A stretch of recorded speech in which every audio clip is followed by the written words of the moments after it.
Amazing. Okay. Hello and welcome to TAO Talk, conversations from our ecosystem. TAO, short for Together as One, is the only social media platform that cannot sell out by design. It will eventually be autonomous, governed by its users, with all profit reinvested into the community. We are on track for a closed beta as of this month, April 2025. And in our spirit of community and connection, TAO Talk is where we speak with thinkers, founders, and builders within the TAO ecosystem, because this is more than a social media app, it is a movement. We are on the precipice of great change in our world, and there are so many of us working together to create this better, brighter, decentralized, democratized world in which power is returned to the people. We are the stewards, and we are everywhere, including Finland, which brings us to our guest today. John Sundell is a Finland-based civic innovator, systems thinker, and author of Coexist, Evolution of Freedom, a visionary book that explores how we might redesign society using principles from evolutionary sciences, game theory, and systems thinking. His work centers on creating incentive systems and governance models that optimize human well-being and cooperation at scale. John has recently joined the Green Party with the aim of incorporating ideas from his book into the party's platform. Eschewing the left versus right dichotomy, he believes that science and technology should play a central role in building better institutions for the future. John is deeply engaged in the question of how we move from fragmented systems to more cohesive, scalable forms of collective intelligence. Coexist lays out a framework for a new kind of civic architecture, one that integrates competition, cooperation, and science to help humanity thrive within planetary limits. John, thank you so much for being here today. Thank you. Glad to be here. So, if you had to explain this book to someone in an elevator, what would you say? Well, it's not necessarily a book I can ever try to capture in an elevator pitch, but it's a cooperative framework, a global cooperative framework that allows us to maximize human well-being within planetary boundaries. And it sort of incorporates how do we integrate both cooperation and competition, and how do we create the right incentives for incentivize, reward people for doing the right things, and sort of penalize them financially for acting in a way that damages your community. You talk a lot about competitive cooperation in the book, and it's almost like this mix of capitalism and socialism. Why is that essential now? Well, I think that, I think that the framework that I'm bringing in the book, I actually have do you have a sort of like a photocopy of it, a printout? I have the actual book. It's just an exploration on just the various ways we sort of interact within communities, within the planet. And I actually believe that both sort of communists and capitalists would be happy with my system, because it is a market-based system, but it is also starts from a very fair way of distributing resources and so forth. And competitive cooperation means that we compete in our ability to cooperate. And a simple way, perhaps, to illustrate the principle is that, let's say that you have a sales job at a company. So you are cooperating within your company, and every time you're making a sale, you're paid a commission, but you're not. So every time you benefit the company, you personally benefit, and so that same dynamic, if we bring to our communities, that the reward system that we create is based on the idea that every time we benefit the community, we sort of prosper ourselves. It's a very simple premise. I love that. I feel like we see a little bit of competitive cooperation in the world presently, in the sense that businesses that tend to do well, it's because they've got strong teams and strong culture. And I think we're starting to see a little bit of that shift from kind of the old world paradigm, but there could certainly be more of it. Are you an advocate for like a workers' co-op, for example? Because that seems to be a little bit what you're describing when you talk about commission based, and so when you are a benefit to your community, you get something back. Yeah, I think cooperatives might be a very good sort of existing legal framework that allows us to create this kind of the right incentive within organizations. So, for example, if we consider how a regular corporation where you have the workers and then you have shareholders. So there's these two different groups that have two different set of incentives.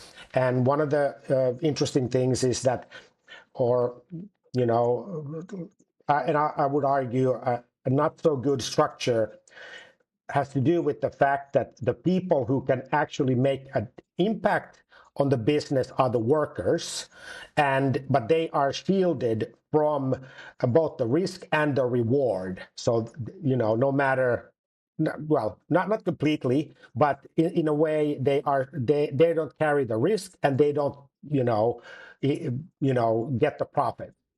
And so I think it's a incentive-wise, it's not a very optimal system.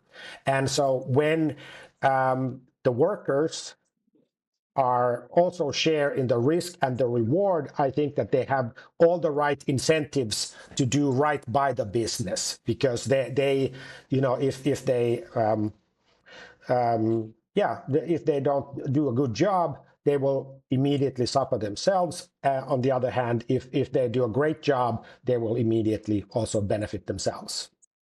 Yeah, so having a personal stake arguably would make even workplaces more productive. I'm curious then, why do you think we don't see more of it? Like I haven't seen many co-ops in the United States, for example. I don't know if it's different in Finland. Yeah, we do have more co-ops, but the co-ops that we have in Finland, we have, for example, this really big grocery chain, and they own restaurants and hotels, and but that structure also has its problems. It doesn't have the incentives that it is a co-op, but it its incentives structure is not perfect either. So even though it's a co-op, and that particular co-op, it's called the S chain. It has also a bank and everything, and it has its own set of problems. So it's really comes down to how you structure co-ops. What are the exact the governance rules that apply. So just being a co-op in and of itself doesn't solve the problems. So what else needs to happen in addition? So a co-op is kind of along the lines of what you're saying, but what you're saying is also kind of beyond that. So what exactly is the structure that you would recommend for an optimal business, for example? Okay, so I obviously my book um, takes a very, how would I describe it? A long view. So I talk about the Big Bang. I talk about the birth of life, and so I start the story from as far back as you can. And so one of the ideas is that so evolutionary science space lays the framework for my book and the ideas and the solutions. And this view of life by David Sloan Wilson, for example, is a framework that I start with. And David Sloan Wilson talks about this idea of the multicellular society. And the idea is that, according to him, um, basically the productive and best unit for human cooperation is the small group, basically the way hunter-gatherers started out. and so that society should be built out of these small cells. So this is the structure that I've incorporated into my book as well, the idea. So then I and so in evolutionary terms, you can have, for example, this idea of individual competition. So individuals compete over resources. But what David Sloan Wilson argues is that we get to this optimal evolutionary dynamic when it's groups competing against other groups, because it forces these groups to become cooperative within the group. And cooperation is this, you could say, master architect of all complex life. And the idea is that and I talk about in the book, I talk about individual sports versus team sport. So with a team sport, you're essentially competing in your ability to cooperate. So you are cooperating with your team against another team. So that cooperation. And so how do you incentivize that cooperation in those small groups?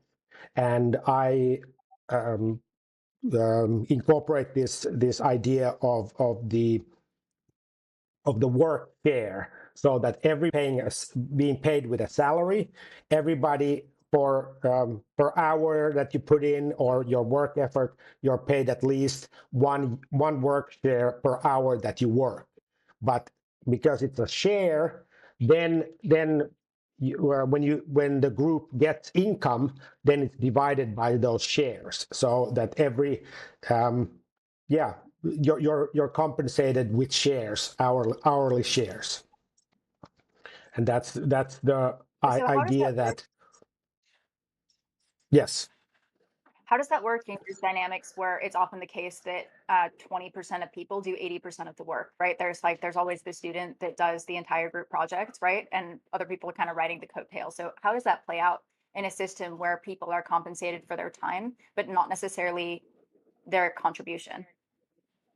Well, you can have the idea is that the hour is sort of like a base salary, but then you can have different hourly rates for different people. So you can have, and the idea is that let's say that this is a football team. So you can recruit some really big star to your team by promising that, for every hour you get, 10 units, 10 work shares, when let's say that somebody else gets just one. So that way you can incorporate the various skill levels and efforts and so forth.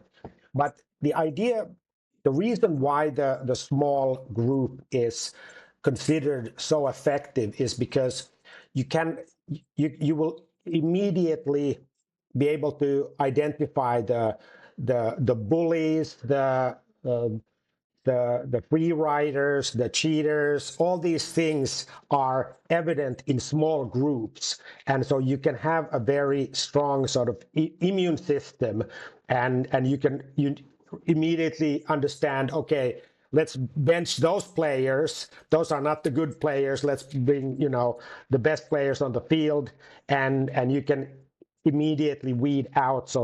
But in a large group, you can be a bully to some people, and your reputation doesn't necessarily spread. So you can actually hide all these sort of negative bad people in larger groups, but in small groups you cannot hide, and that is what makes cooperation in small groups so powerful.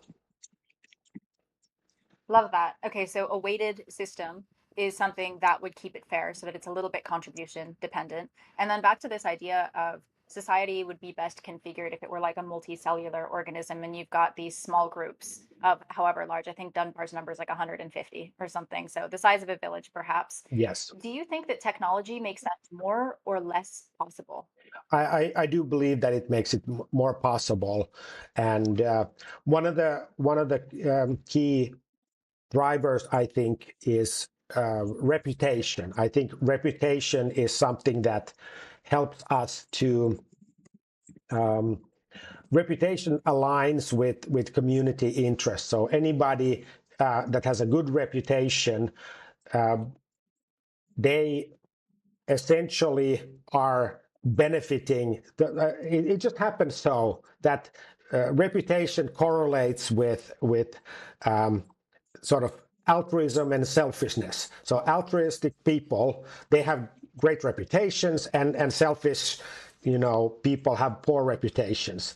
And so technology would allow us to build a more systematic reputation system that can sort of track our contribution and so forth.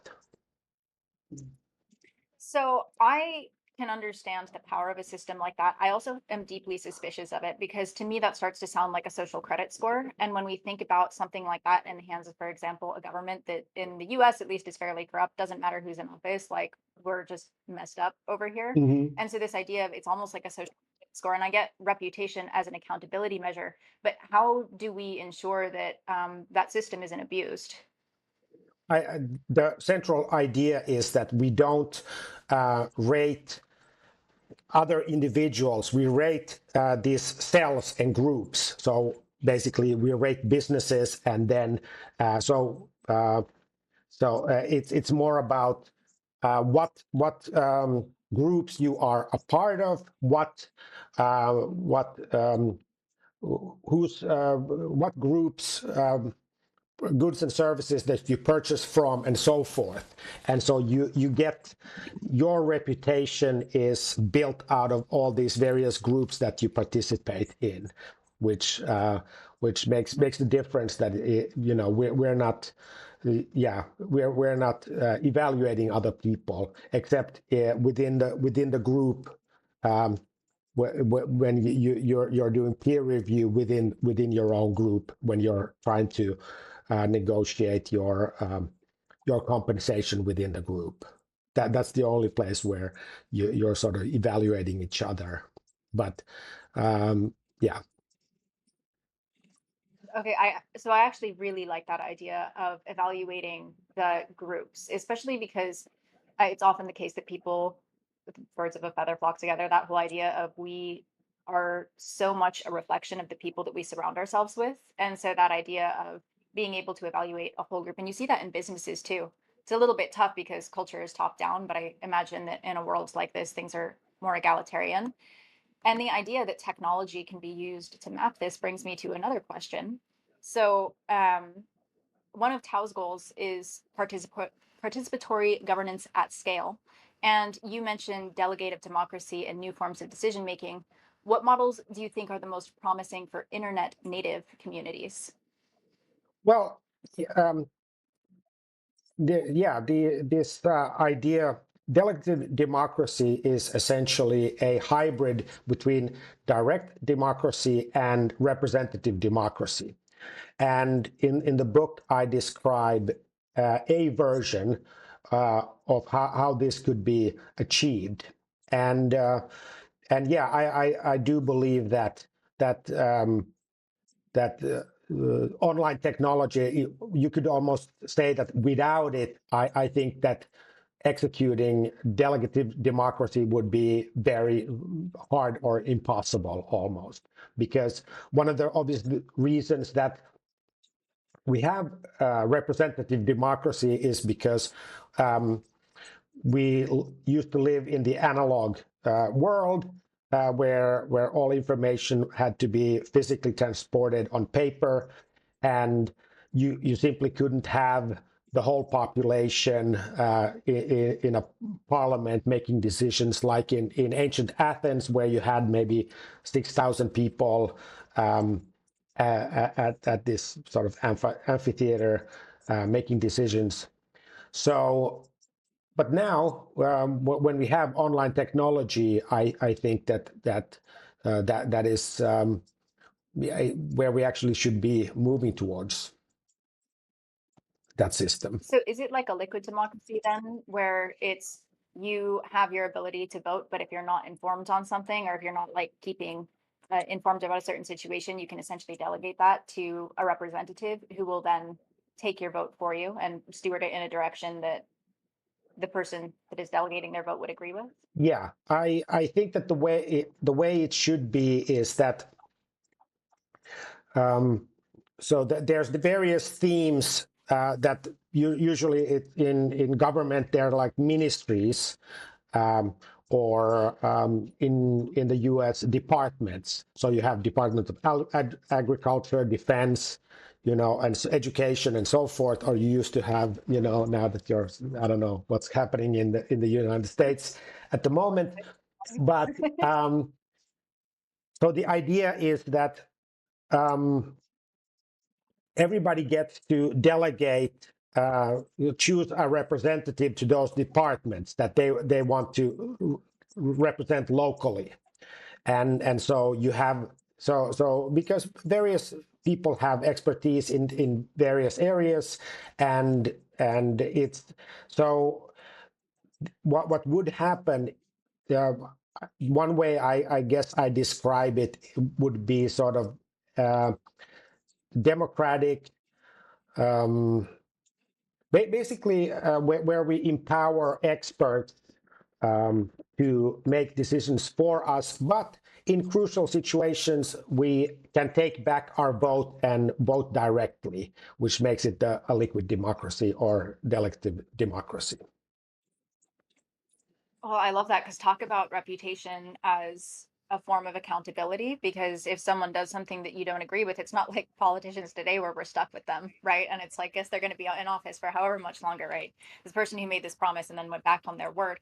And instead, you can pull your support for them immediately. And I think that it creates this kind of radical transparency that we've never seen before. So it's a really interesting concept. Do you think that something like TAO could be a test bed for an idea like that, doing something like that at scale? Absolutely, absolutely, and the yeah, and I don't exactly know how far you're planning to go with this, and what the scope of TAO is, but absolutely the way to govern. And for example, let's say that TAO has, the financial side, they have the legal side, they have the I don't know, design side or marketing, and various sort of aspects of running the operation. And so if you can appoint specific people to specific departments within TAO, I think that it helps make it, yeah, you have the right people in charge in right places, but then you can also pull back when there's an important decision that you are actually informed on. You can always, take back your vote and vote directly. Yeah, love that. I will be sure to pull you into some of our roundtables about governance, because a lot of it is undecided. And there's a lot of DAOs, decentralized autonomous organizations, that have a model or a framework out there that we'll explore. But I would love your insight in particular onto some of those things, because you've obviously spent a lot of time thinking about that. And I think it's all kind of testament to the direction that the whole world is moving in. Like, we're on the precipice of this, I think, these huge systemic changes. And you talk in your book about the fact that we are living through a major evolutionary transition. Can you speak a little more to that? Yeah, the idea, um, again, going back to this book, for example, is that we sort of understand evolution in terms of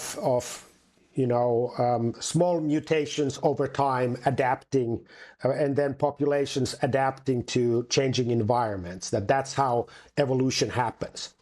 But in fact, in addition to that, there are these big leaps that evolution makes when we form new cooperative structures. So, for example, a really simple case is, for example, when single-celled organisms join together to form a multicellular organism. And obviously, as a cooperative entity, it has many competitive advantages. A multicellular organism has many competitive advantages compared to a single cell organism. So that's one example of a major transition in evolution.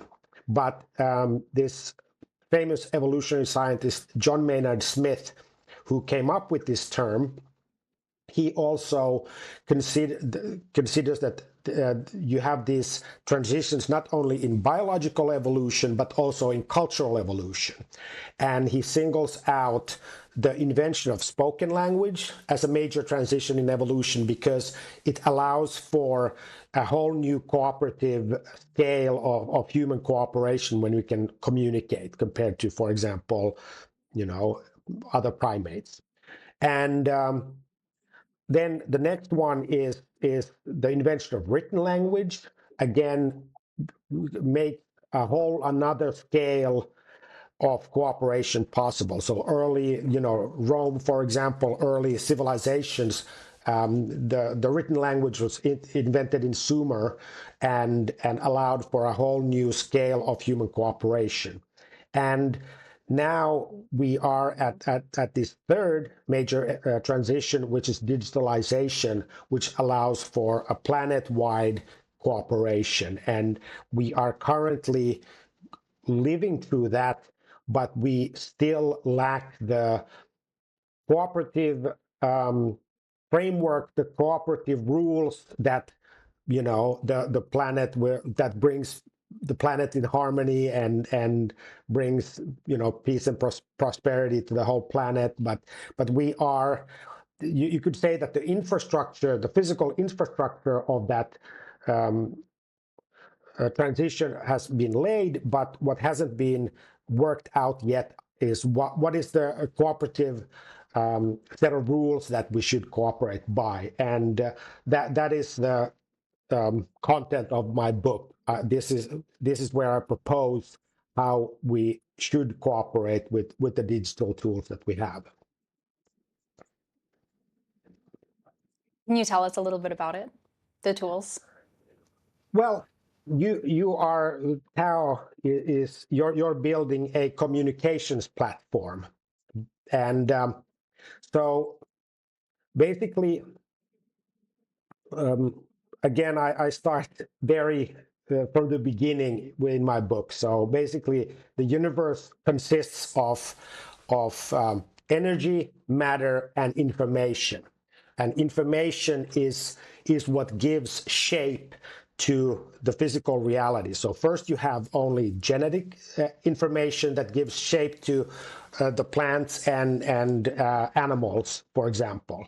So then you have matter and energy that sort of circulates information. But then when you get into cultural information, so with spoken language and written language, and now digitalization, you have, for example, laws and markets. This is information that shapes our society. And so in my book, I single out three different types of information that will shape our society. So one is money. Money is information, and that is sort of like allows that based on money we know where to where we are putting our resources, and then reputation is another type of information. And so I'm trying to identify these how these various information streams should interact with each other so that we can build better institutions. That our monetary system is a human-created institution, and I'm trying to build a better version of it, essentially. Yeah. Well, Do you think this might be our again, in final that evolution? David Sloan Wilson book, he talked about this idea of the alpha point and omega point. So the alpha point is the birth of life, and omega point is when we have reached a cooperative singularity within the planet. So evolutionary science sees that on some time scale we will reach this omega point, and that yeah, again, this is where what the cooperative principles that would allow for us to reach this omega point. Obviously, the development never ends, and in that sense, but it's a sort of predicted phase of development for sure. Interesting. What do you think is the biggest thing standing between us and the omega point? Like where we are now in society versus what needs to happen? Well, definitely the existing power structure, that those in power benefit from this current existence, these current institutions, and it is in their interest to, keep them in place. And so, yeah, I would say the existing power structure is the most obvious obstacle. And do you think that that is going to kind of crumble of its own accord because maybe these systems aren't sustainable? Or do you think that it's going to be some kind of external force? Is it like a revolution that creates the kind of wiping clean of this? Or is it something that you think will kind of naturally happen? How do you foresee that going? Well, I think that process is happening in the United States at the moment. So you could argue that Trump and his regime, they are sort of deliberately destroying the old institutions and the power structures in their own sort of greed and ambition. So in that sense, I would say that, and it almost seems like the, I don't know, historical job of fascism and world wars and stuff like that is to destroy the old system so something new can sort of grow in its stead. And unfortunately, we are at that point. The good part is that the old system might crumble. The bad part is that we might go from bad to worse. And so in these moments in history, it's really important that we have options. We have some better visions or solutions on offer when the old system is destroyed or destroys itself. Yeah, it almost feels like we're coming into this window of time where it's really important that people are doing something to move us in the direction of a better and brighter future. Otherwise, we're just going to continue to kind of spiral into the entropy. What do you think are some things that everyday people can be doing in order to help steward in this kind of brighter future, this to move us closer to the omega point rather than the cataclysmic world-ending point? I think educating themselves is one thing. The other thing is to organize locally and start forming these cells within the multicellular society, essentially. But yeah, yeah, being educated and critical is a starting point, but also then organizing is the next obvious point. But what you are also doing, building these platforms and cooperative institutions essentially is crucial. So that's a third step. Yeah, so a little more on the note of this transition between where we are and where we want to go. You propose this shift from like a scarcity-based models to a demand economy. What does that entail?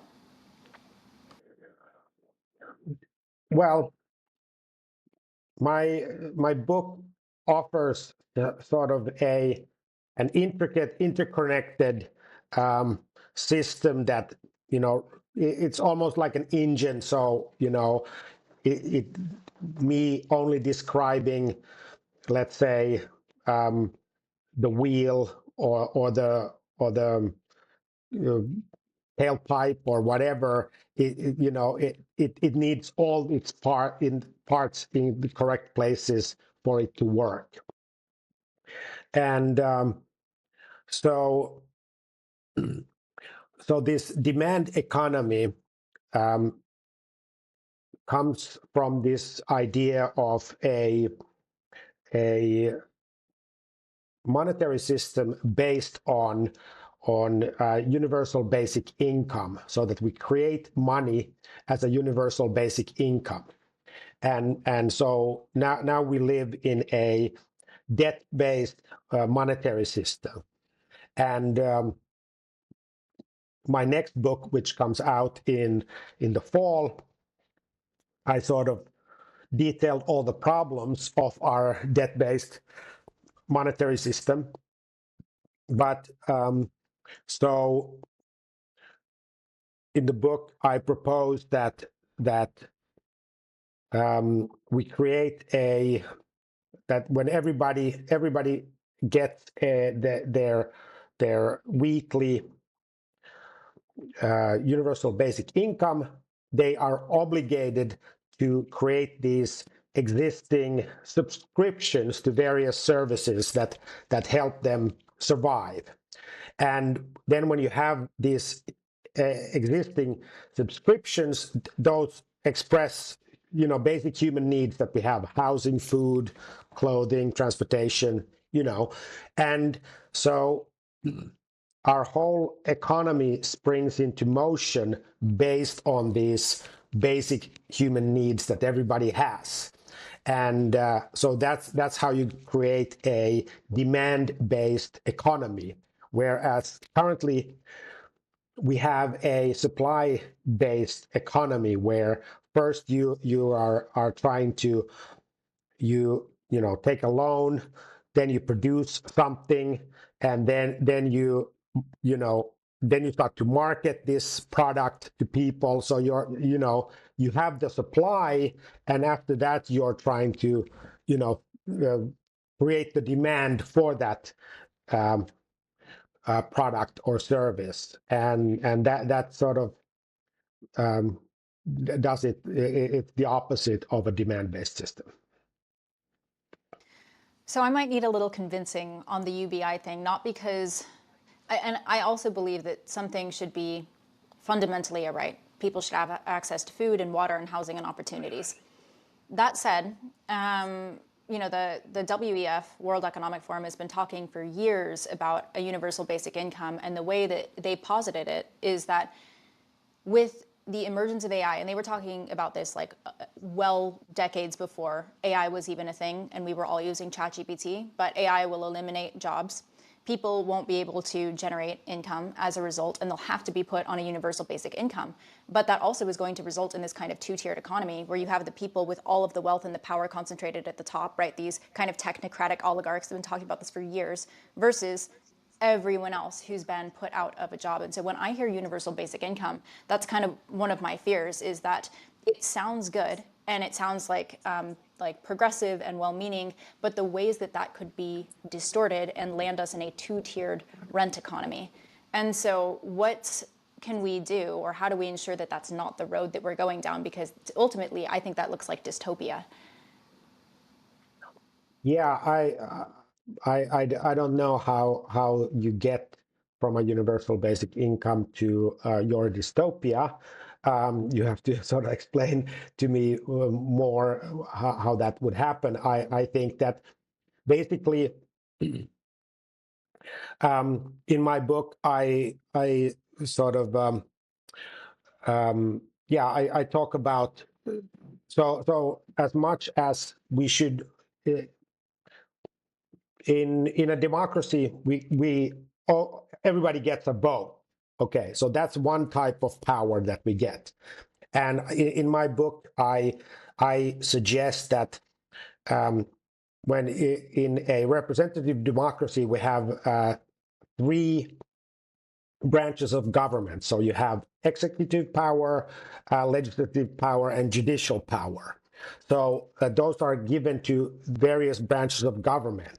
I suggest that we give these to individuals. So executive power is money, so that's universal basic income.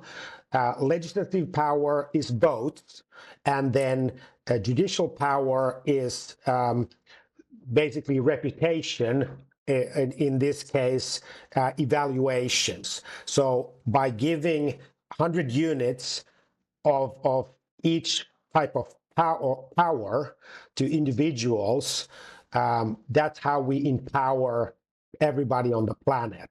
So I don't see these the oligarchs also get just the same amount as everybody else. So I don't really see a path to this kind of a tier system. Yeah, I think that I definitely understand the need for UBI or how that could be very beneficial to people. And I think that sometimes these things that sound really good are hijacked by people who have not the most well-meaning intention in order to get other people to go along with something that they otherwise wouldn't. So that's my one concern, having followed that for a number of years now. Another question, But yeah, changing gears a little bit. okay. You frame cultural evolution as a process we can now guide consciously. What role do online communities potentially play in accelerating that cultural shift? Yeah, cultural evolution, for sure. Like what the difference between a biological evolution and cultural evolution is that biological evolution is blind, so it doesn't have an endpoint in mind. It doesn't have a purpose. But cultural evolution, we can, articulate a goal and then build towards that goal. And so having these communities that articulate their particular vision for how they want to live in the future is basically essential in building a better planet. The revolution is an evolution. Do you think that we will get there in our lifetime, that we might see the beginnings of this, or do you think it's more likely to be multi-generational? Well, I certainly hope so, but at the same time, evolution, be it, especially biological evolution, but even cultural evolution, is slow. But I do think that that building these alternative institutions, we can already, you have already started it. So, and in a way, I have also started it by articulating how this how these institutions could function.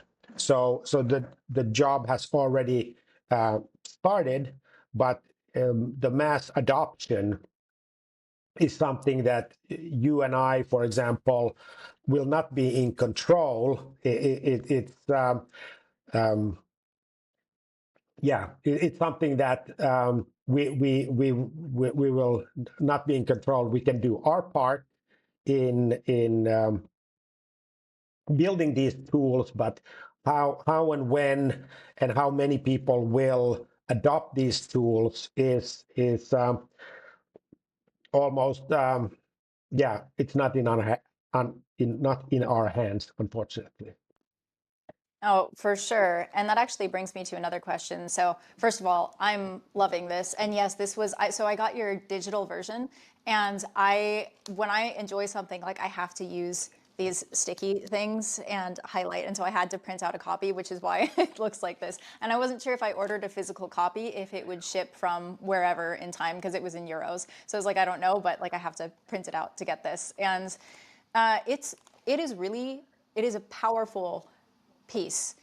And it's also very, I'm not sure with, most of the world reading at a third grade level, right? I'm not sure that the power of these ideas, how they would make it to people that aren't, reading at a certain level or thinking at a certain level. And they're so important. And like you said, one of the key things in all this is that people educate themselves. Like that's one of the things that we can do today to move us in the direction of the omega point. How do you take things like this that are brilliant and cerebral and everything that this book is, and how do you make it accessible to people?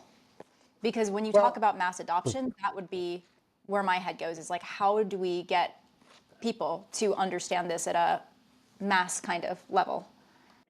Well, I would compare it to, let's say, how a a car mechanic, a manual for how the car works versus driving a car. There are only a handful of people who actually know how to build a car, how it works, and they have their own debates. And we sort of trust these experts, what they say. So there's always going to be these people who, scientists and so forth, that sort of debate the merits of this, of what I've written in the book. But the tool that I'm proposing is like a car, and that should be accessible to everybody.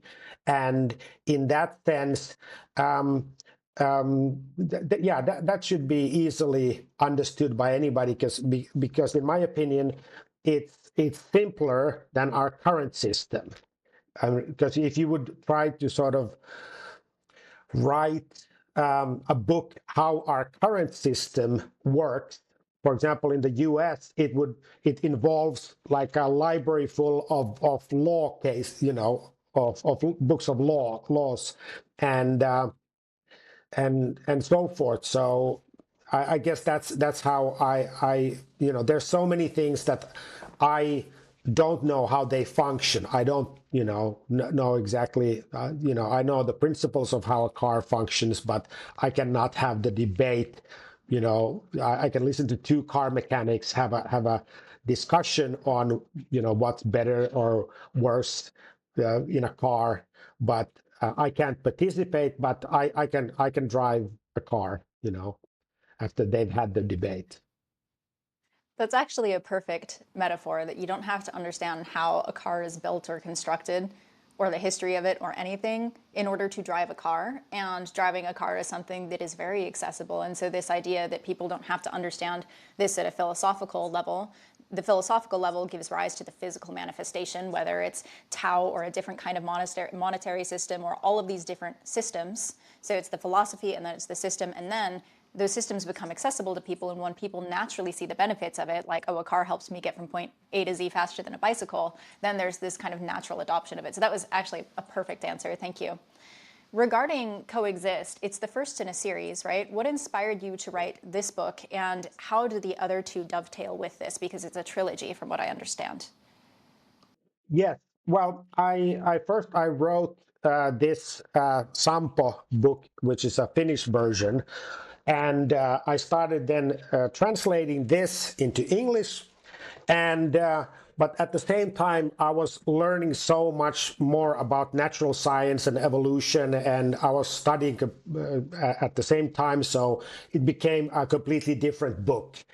And and the book grew so large that I decided to chop it in three parts and make it a trilogy so that it's more accessible. So I basically written 2.5 books. The third book is I've written the chapters, but I haven't edited it to a final product. But the second book is already done, and that's called Monopoly. And monopoly is essentially what I think stands in our way. So when you asked earlier, so what is the thing that is preventing us from reaching the omega point? It is various monopolies, is my answer. And I sort of track how three sort of central monopolies was sort of established going back to hunter-gatherers and early farming communities and early civilizations and so forth. And but basically, just doing so much reading and research, especially in the evolutionary and sort of game theory and systems thinking space, is what prompted this particular book trilogy. And before this, you were a screenwriter. So what was that Yes. journey like? You went from storytelling and the art of human drama to something that seems like a world away, but I'm sure that there's some relationship there. Oh yeah, I would say that that screenwriting was without it, I would have never come up with the solution that I propose in my book, because it took me a long time to understand that screenwriting ultimately is about motivation. So what motivates the main character, and it's orchestrating various motivations of various characters. And once I realized that, then I realized, okay, well, what if we motivate people correctly in society? And that's what incentives are. And so when this big light bulb went over my head with regards to how to write, how really to write good screenplays, I realized that this same principle can be applied to our society. And then all of a sudden, the screenwriting wasn't as interesting to me anymore, because I had this much bigger sort of puzzle to work with, and I've sort of abandoned filmmaking, which I still love, but I just think that we live sort of very precarious times, and we need we actually have a chance to solve our big problems with these ideas that were sparked by and screenwriting is it, it's an amazingly deep craft, because it deals with human motivation and understanding human psychology and human communities and how to express that, and it sounds surprising that they would in any way be connected, but in my head at least they were. Yeah, I think that definitely makes sense. The interest in science and technology, did that happen when you transitioned out of the screenplay world, or was that something that was always present for you? Yeah, I'm very, I sort of um yeah, I've been always a very sort of curious person, and also I was a good student uh, at school, so I was uh, interested in so many things at the same time. But once this sort of light bulb went over my head, I definitely like poured all my interest and sort of like just natural curiosity into all these scientific things. And in a way, at the end of high school, closed some doors so that I could focus on filmmaking and an artistic career. And and then I've come around and I've sort of reopened those doors. And in a way, I've had to close doors to the arts. But it's been a really sort of, yeah, interesting and fulfilling experience. It sounds like it. How many years has it been since that transition? 15 years. 15. And were you living in the US when you were doing Ye- the stuff before this transition? Yeah. I lived in Los Angeles at the time, and so basically, this all this coincided with the 2008 financial crisis. So I was exposed at exactly the same fall when I sort of made this breakthrough in terms of how to perceive screenwriting and so forth. Was also when this our sort of financial system went kaput, and we were sort of exposed for the first time how our banking system actually functions. And I was, I don't know, 34 at the time or something. And it was a profound experience because I understood that I'm 34 years old and I don't know what money is and how money is created. And most people don't know the answer to what money is and how it's created. And it was and these two things coincided. And so after that, I poured my creativity into trying to think, how should money be created ideally? And one of the things about um, this book is that I claim essentially that money should have the same function in the economy as sunlight has in our ecosystem. So money is sunlight, and we get our universal basic income every day when the sun shines on us. I like that you tie it back to nature. I think in the book you call it biomimicry, probably butchering the pronunciation. Biomimicry, yes. Oh, mimicry. Got it. Yeah. No, that's super cool. Well, sir, is there anything else that you would like to share? Anything that I didn't ask that you would like to touch on?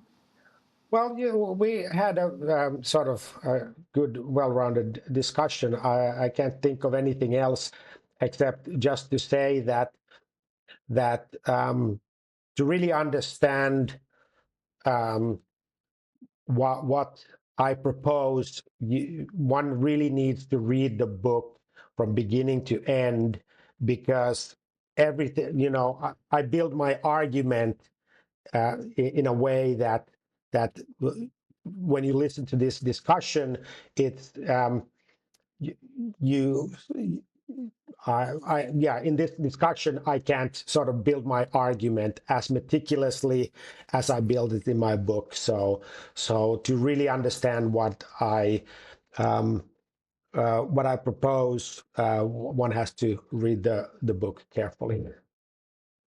I am working my way through it, and how much I'm getting out of a book directly correlates to like the sticky per page ratio. And as you can see, Wow. I'm getting a lot out of it. So it's wonderful. It's dense. Like it's so much high level thought, but also the tactical stuff. And it's like distilled down into a really well structured, whether you want to call it an argument or a dissertation, but just it's powerful piece of work. So thank you for sharing this. Where can we find you and your book? Yeah, you can order the book online at coexist.fi. So you can there's an audio book, there's a ebook, and then sort of paper copies. And currently, you can listen to the book for free on Patreon, and yeah, you can actually listen to it for free at the moment. Awesome. Thank you. you so much. It was absolutely lovely speaking with you. I'm glad you're part of the TAO ecosystem, and I'm sure you're going to be back for some roundtables. Absolutely. Thank you so much. It was so much fun to having this discussion, and I wish you all the best luck with TAO. Thank you.